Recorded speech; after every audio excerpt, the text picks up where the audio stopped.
Well, good morning, everyone. This is Sunday.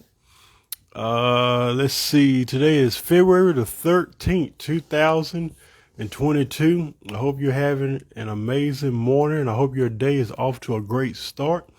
And before I get started, I just want to wish all of you a happy Valentine's Day. I was going to film this. Normally, I film these on Monday.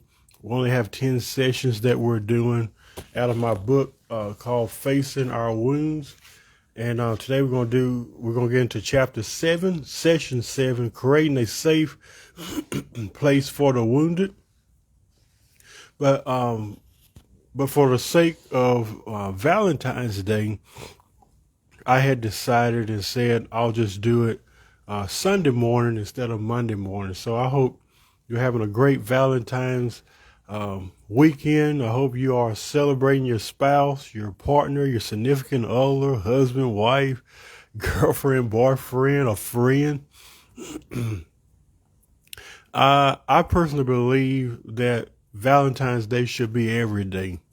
I believe that should be a time where we should celebrate everyone. We should love everyone. We shouldn't just limit it that, to a particular day, but we should always find a way to express our love to friends and to loved ones. So I think it's a beautiful thing. So before I get into this, I just wanted to wish everyone a happy Valentine's Day. Well, we're going to get into session 7 of my book, Creating a Safe Place for the Wounded. It's chapter 7. I want to encourage you that if you have not ordered it, visit Amazon.com and go over there and type in Henry Harris Jr. You see at the bottom of the book, type in Facing Our Wounds on Amazon and get your copy. I think it will really revolutionize your world. I believe it will open up conversation about some struggles and some things that you may be dealing with in your life. We all got some secrets and things in our lives that we just need help. This book kind of helps you to navigate through that pain. So go order your copy. If you want a personalized autograph copy, just message me directly and I'll make sure to get that to you. So the chapter is called chapter 7. And if you're watching, I want you to go ahead and hit the share button. Share this video as I talk about this morning. Chapter 7 is called Creating a Safe Place for the Wounded. When I wrote this chapter, Creating a Safe Place for the Wounded, logically speaking, I was thinking about what does that even look like? Creating a safe space for the wounded. Well, when I think of a safe space, I think in terms of like your home. You may be out with your friends, or some of you may party. Maybe some of you went to a church function, or maybe some of you in your work environment, you're out, you're busy. And sometimes we don't always feel like that's a safe haven for us because we are in environments that's just not comfortable. However, there's something about coming home, because what can you do at home? You can just literally be yourself. You don't have to portray an image that's not you. You can just be who you are in your home. You can just be real. I think also in terms of making this applicable to people, that we need to find people in our lives that we can, where they can not only be a safe space for us, but I always like to say a safe place for us. A safe place is associated with position. And I feel so strongly, especially this morning, that many of us are having a hard time finding that.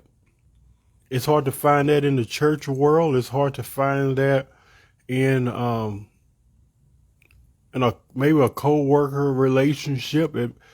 It's hard to find that in a friendship. There's so much betrayal and going on and mistrust, and trust has a whole lot to do with it. So I think it's very important that we create a safe space for the wounded, a safe haven for them, somewhere they can come to, where they can be themselves. As I do with every chapter, I talk about and I highlight a few things that I wrote that not only stood out to me, but kind of like the highlights of the chapter. I don't read it all. As I always say, if I read it all, you won't order the book. So once again, go order the book, Facing Our Wounds. As I write this chapter, I think, how do you care for someone who wounded and hurt? How do you care for someone who is wounded and hurt? How can we creatively help that person to heal?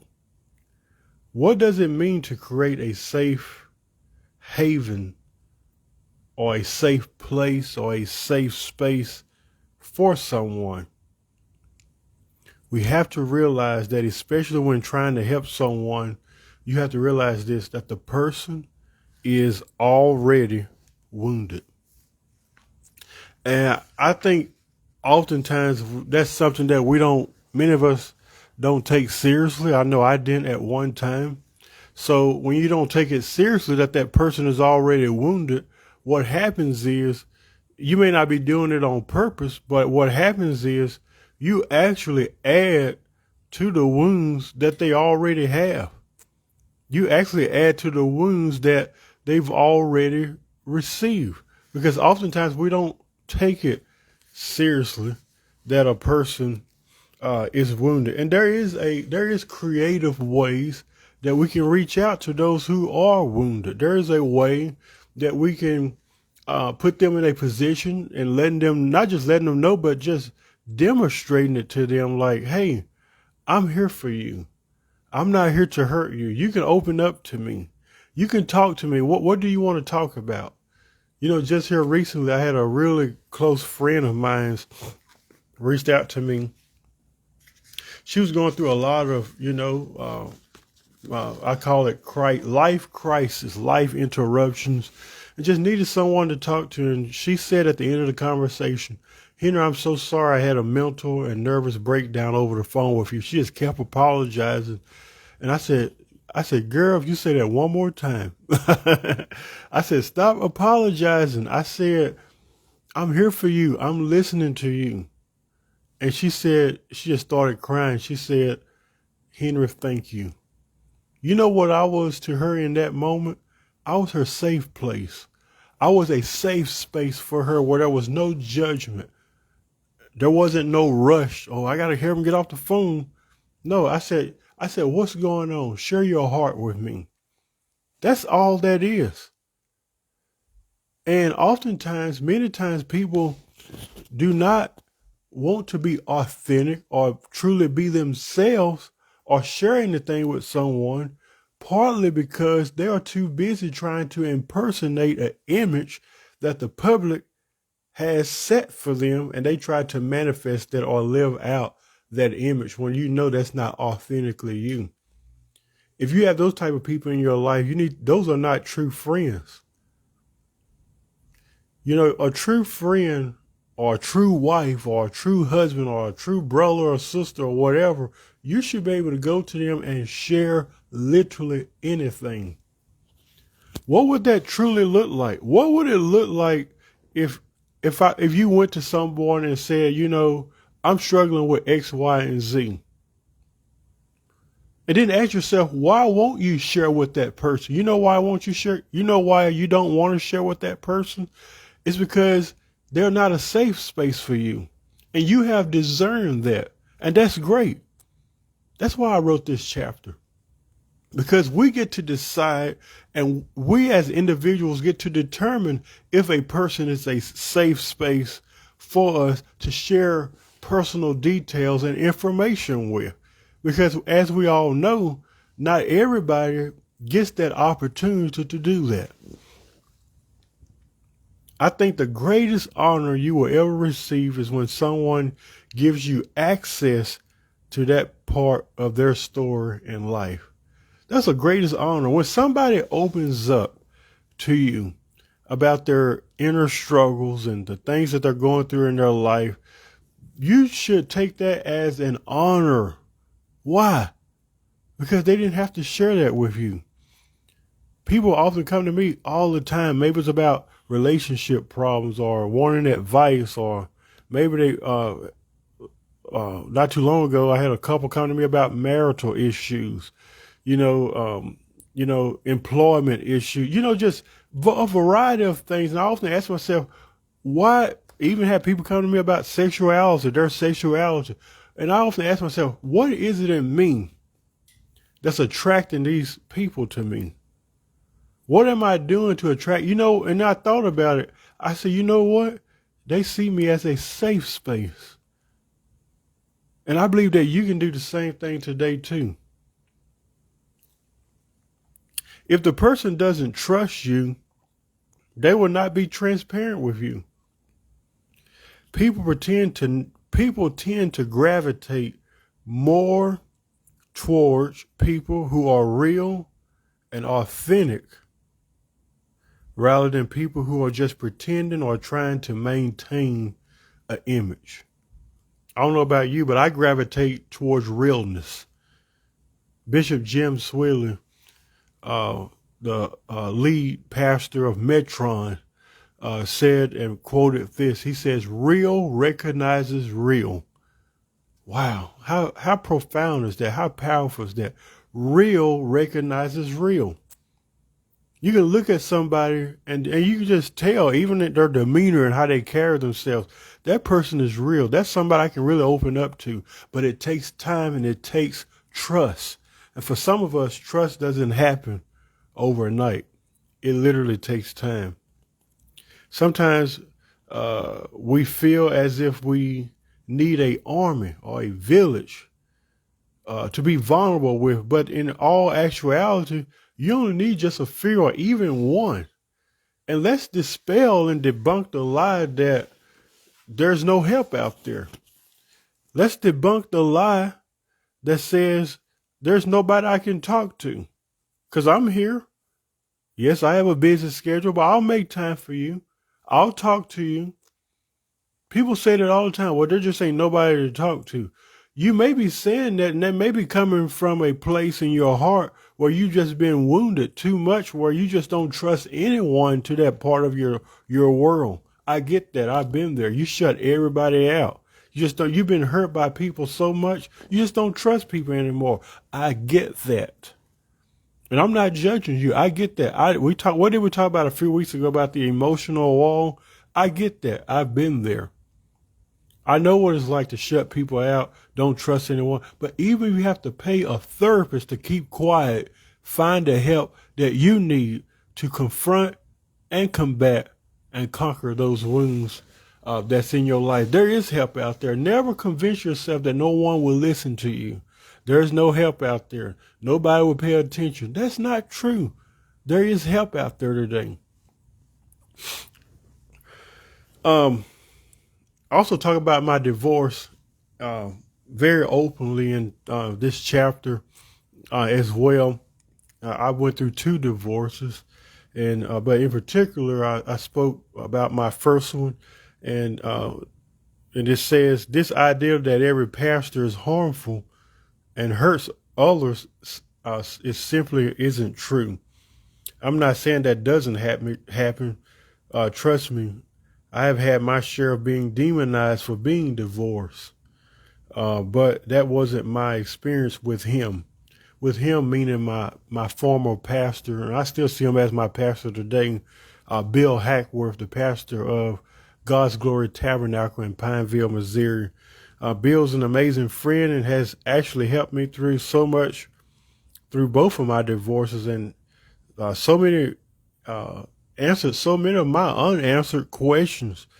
I could call him at any time when I was facing a crisis. And, I highlighted that part because Bill played a huge part in my healing process. You know, a lot of times when people go through divorce and stuff like that, uh, it, it's common for them to always point the finger at the other person. Well, she did this and she did that. This wasn't the case. I actually went to my pastor at that time because I didn't know who to go to. Who do you go to when you're wounded? Who do you go to when you're hurt? Who do you trust? Who can I go to trust with some information without fear of retaliation or that they may use this against me or they may view me differently? I felt that way, but for some reason I felt like I can go to him, not just because he was my pastor at the time, but he was a man and I felt like he can relate to some of the internal wounds and emotional wounds I was struggling with.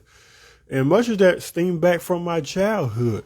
And I went to him and I said, you know, this is what I did. And that's what ownership is. Ownership is not blaming the other person. Well, my ex-wife did X, Y, and Z. Well, you know, she shared her part of the story. I shared mine, but it wasn't my responsibility to share her part. I need to go to him for my own healing.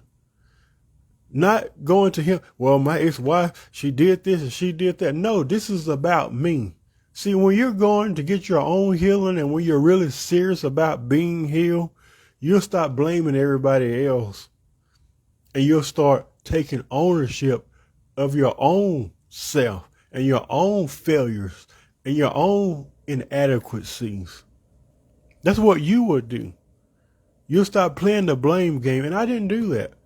I sat there. This is what I did. I wish I could change it, but I can't. I was very immature. Didn't really know I was very young at that. I think I was like 21, 22. Very young. I really didn't know what marriage was all about. I was new to it. I got distracted by certain life events in my life. Just a variety of things. And one thing just led to another. And then when everything hit the fan, I had to have somebody to talk to. I was very discouraged. And my pastor, Bill, treated me with such kindness and with such grace. He didn't judge me. He loved me. And he walked with me through that process. And not just me, but even my ex-wife at the time. Why am I mentioning him? Because I mention him in my book, because those are the type of people that you need in your life. You need people in your life that you can just be real with. This is what I did. I need help. What can you offer me? That's very important. In fact, in that moment, it wasn't about the other person but me. I was ready to tell the truth because I was in a safe environment. People will open up to you when they are in a safe environment. Can you put that in the comments section? People will open up to you when you are in a safe environment. Let me tell you something. If they don't feel safe, they're not going to open up to you. I don't care how much you tell them, oh, open up to me, you can talk to me. They're not going to do it because they do not feel safe with you. He was listening, speaking of Bill, he was listening to my heart and knew my heart as we were friends, or we've been friends for over 10 years. You know, John Wimber stated, never trust a leader without a limp.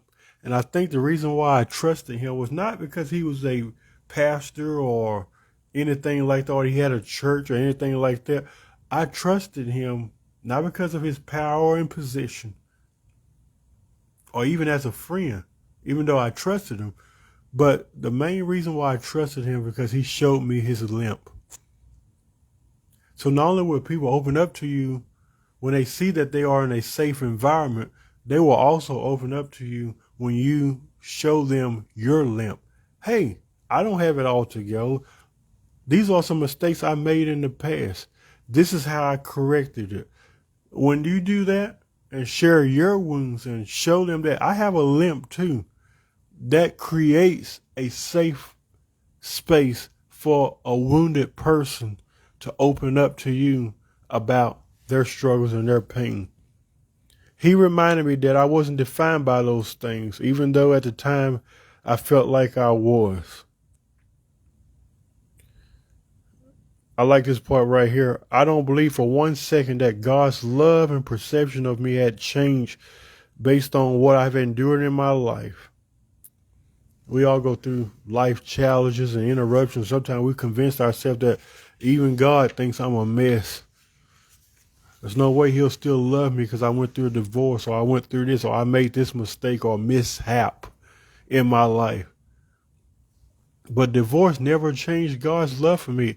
As a matter of fact, I would say it never changed his mind about me. He still loved me regardless. And he loves you too today. If it is not a safe place for you to share, remove yourself from that environment. That is so true. If you are in an environment where you feel like it's just not a safe space for you to share about your struggles and about your wounds, you need to find another environment. I don't care if that's another church, another relationship, another marriage. Remove yourself from people and places where you feel like you cannot be at your best. Remove yourself from people, places, and situations and environments where you feel like that they're no help to you. Because like I said, some people add to our wounds. They make it worse. You're already wounded. You're already hurt. And sometimes people just continually to add to it. Create a safe space for someone today. There are many hurting people out there all over the world. If you were ever looking for an opportunity to help someone, there is an opportunity. Let's do that today. Let's create a safe space and safe place for someone. Allow someone to be, just like I said, when you think of safe space, you think about a home. Allow them to come into your home, into your life, and into your world, into your shack, so to speak, and share their story with you, because they need it. Those that are wounded, they're not looking for judgment. They're not looking for retaliation. They're not looking for somebody to use their information against them. They're looking for hope. They're looking for help. And you can be the very one to do that. But you cannot do that until you create the right environment and create a safe place for them. I appreciate you for watching. Thank you so much. I want to encourage you to go to Amazon and order the book, Facing Our Wounds. Hit the share button, share this video, and remember, you are amazing. And once again, happy Valentine's Day tomorrow. God bless you.